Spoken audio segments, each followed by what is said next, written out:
వినాయక చవితి నాడు స్వామివారిని ఏ విధంగా పూజించాలి, స్వామివారికి ఎలాంటి పుష్పాలతో పూజిస్తే ఆయన మమ్మల్ని అనుగ్రహిస్తాడు, ఈరోజు తెలుసుకుందాం. ఈ విధంగా పూజ చేసి ఆయన యొక్క సంపూర్ణ అనుగ్రహాన్ని మనం పొందుదాం. ఈ వినాయక చవితి రోజు చేసుకునేటువంటి వరసిద్ధి వినాయక పూజలో 21 ఆకుల నుంచి స్వామివారిని పూజిస్తారు. మరి ఆ ఆకులేమిటో మనం ఇప్పుడు తెలుసుకుందాం.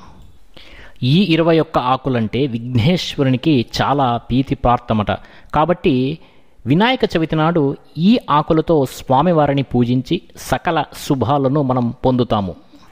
ఈ 21 ఆకుల్లో మొదటిది మాచీపత్రం, అంటే దీన్ని మాచీపత్రి అని పిలుస్తాం. ఈ మాచీపత్రిని స్వామివారి మీద వేసి ఈ విధంగా ఓం సుముఖాయ నమః మాచీపత్రం సమర్పయామి అని చెప్పుకోవాలి.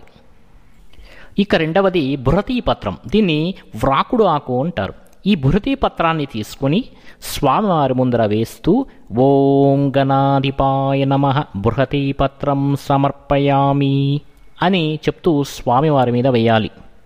ఇంకా మూడవ పత్రం వచ్చి బిల్వపత్రం, దీన్ని మనం మారేడు దళం అంటాం. ఇది శివుడికి కూడా చాలా ప్రీతిపాత్రమైనటువంటిది.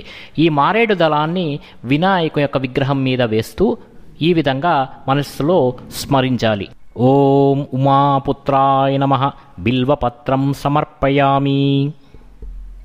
ఇంకా నాలుగవది వచ్చి దుర్వార పత్రం, అంటే ఈ గరిక.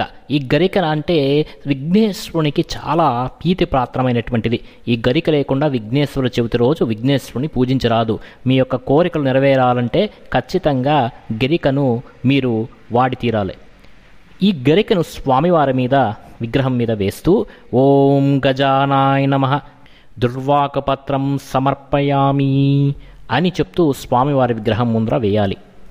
ఇంకా ఐదవది దత్తూర పత్రం. ఈ దత్తూర పత్రం అంటే ఉమ్మెత్తు ఆకు. ఈ ఉమ్మెత్తు ఆకును చేతితో తీసుకొని స్వామివారి యొక్క విగ్రహం మీద వేస్తూ ఓం హర సూనవే నమః దత్తూర పత్రం సమర్పయామి అని చెప్పుకోవాలి.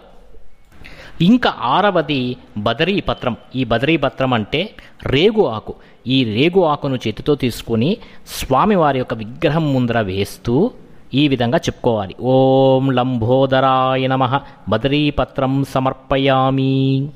ఇంకా ఏడవది అపామార్గ పత్రం, అంటే దీన్ని మనం ఉత్తరేణి అంటాం. ఈ ఉత్తరేణి యొక్క ఆకును చేతితో తీసుకొని స్వామివారి యొక్క విగ్రహం ముందర వేస్తూ ఈ విధంగా ఓం గుహాగ్రజాయ నమః అపామార్గపత్రం సమర్పయామి అని చెప్తూ స్మరిస్తూ స్వామివారి యొక్క విగ్రహం మీద వేయాలి.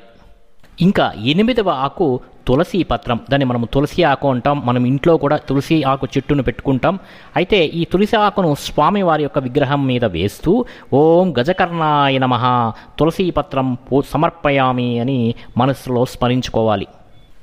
ఇంకా 9వది చూతపత్రం. చూతపత్రం అంటే మనకు తెలిసిందే మామిడి ఆకు. ఈ మామిడి ఆకులు మనకు బాగా విరివిరిగా దొరుకుతాయి. ఈ మామిడి ఆకులు తీసుకొని స్వామివారి యొక్క విగ్రహం మీద వేస్తూ ఓం ఏకదంతాయ నమః చూతపత్రం సమర్పయామి అని అంటూ స్వామివారి యొక్క విగ్రహం మీద వేయాలి. ఇంకా 10వ ఆకు కరవీర పత్రం. ఈ కరవీర పత్రం అంటే గన్నేరు ఆకు. ఈ గన్నేరు ఆకును చేతితో తీసుకొని స్వామివారి యొక్క విగ్రహం మీద వేస్తూ ఓం వికటాయ నమః కరవీర పత్రం సమర్పయామి అంటూ స్వామివారి యొక్క విగ్రహం మీద వేయాలి. ఇంకా 11వది విష్ణుక్రాంత పత్రం. విష్ణుక్రాంత పత్రం అంటే పొద్దు తిరుగుడు ఆకు అన్నమాట. ఈ పొద్దు తిరుగుడు ఆకును చేతితో తీసుకొని స్వామివారి యొక్క విగ్రహం మీద వేస్తూ ఓం భిన్నదంతాయ నమః విష్ణుకాంతం పత్రం సమర్పయామి అని స్వామివారి యొక్క విగ్రహం మీద వేయాలి. ఇంకా 12వ ఆకు వచ్చి దాడమీ పత్రం. దాడమీ పత్రం అంటే దానిమ్మ. ఈ దానిమ్మను చేతితో తీసుకొని, అంటే దానిమ్మ పత్రాన్ని చేతితో తీసుకొని ఓం వటవే నమః దాడమీ పత్రం సమర్పయామి అని చెబుతూ స్వామివారి యొక్క విగ్రహం మీద వేయాలి. ఇంకా 13వది వచ్చి దేవదారు పత్రం. దీన్ని మనము దేవదారు ఆకు అంటాం. ఈ దేవదారు ఆకును చేతితో తీసుకొని స్వామివారి యొక్క విగ్రహం మీద వేస్తూ ఓం సర్వేశ్వరాయ నమః దేవదారు పత్రం సమర్పయామి అని చెప్పుకోవాలి.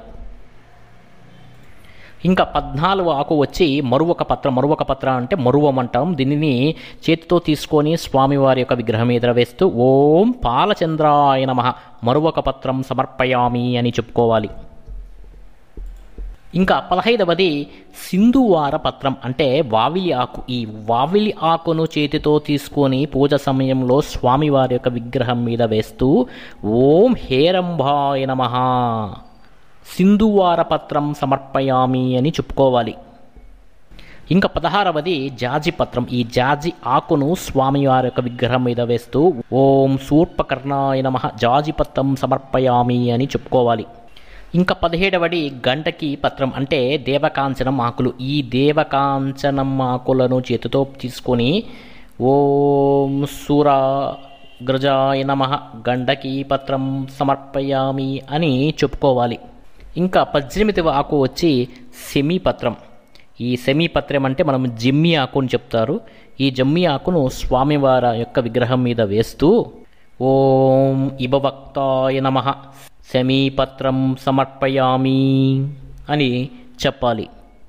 ఇంకా 19వ ఆకు వచ్చి అశ్వత్థ పత్రం. అశ్వత్థ పత్రం అంటే రావి ఆకు. ఈ రావి ఆకును చేతితో తీసుకొని స్వామివారి యొక్క విగ్రహం ముందర వేస్తూ ఓం వినాయకాయ నమః అశ్వత్థ పత్రం సమర్పయామి అని చెప్పాలి. ఇంకా చివరిది వచ్చి ఆర్కపత్రం అంటే జిల్లేడు ఆకు. ఈ జిల్లేడు ఆకును చేతితో తీసుకొని స్వామివారి యొక్క విగ్రహం మీద వేస్తూ ఓం కపిలాయ నమః ఆర్కపత్రం సమర్పయామి అని చెబుతూ స్వామివారి యొక్క విగ్రహం మీద వేయాలి. ఈ చవితి నాడు ఎవరైతే ఈ విధంగా పూజిస్తారో వినాయకుని యొక్క అనుగ్రహం, పరిపూర్ణ అనుగ్రహం మనకు లభిస్తుంది. ఈ వీడియో నచ్చినట్లయితే మీరు లైక్ బటన్ ప్రెస్ చేయండి. అదేవిధంగా ఛానల్ సబ్స్క్రైబ్ చేసి పక్కనటువంటి బెల్ ఐకాన్ను క్లిక్ చేయండి. దశమి ఛానల్ సబ్స్క్రైబర్స్ అందరికీ వినాయక చవితి శుభాకాంక్షలు. మీకందరికీ పరిపూర్ణమైనటువంటి విఘ్నేశ్వరుని యొక్క అనుగ్రహం కలగాలని ఆయన్ని నేను ప్రార్థిస్తున్నాను.